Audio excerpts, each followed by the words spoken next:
దేశంలో అరాచకం సృష్టించేందుకు ఎంపీలను భయభ్రాంతులకు గురి చేసేందుకే పార్లమెంట్లో కలర్ స్మోక్ దాడి చేసినట్టు ప్రధాన నిందితుడు లలిత్ ఝా వెల్లడించాడు. మాస్టర్ మైండ్ గా ఉన్న లలిత్ ఝాకు ఢిల్లీ కోర్టు 7 రోజుల పోలీస్ కస్టడీ విధించింది.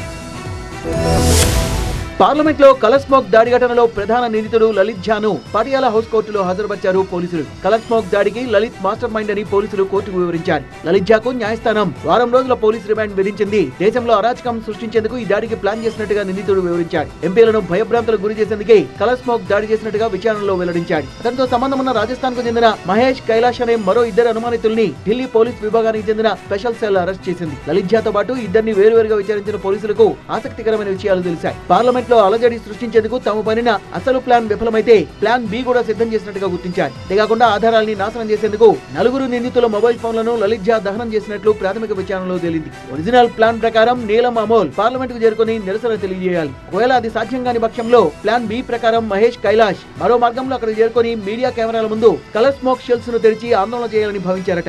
గురుగ్రామ్ లో వీళ్లంతా తలదాచుకున్న విక్కీ ఇంటికి చివరి నిమిషంలో మహేష్ కైలాష్ చేరుకోలేదు. నీలం అమోల్ సింధోరే ఈ ప్లాన్ అమలు చేయాలని తేల్చుకున్నారట.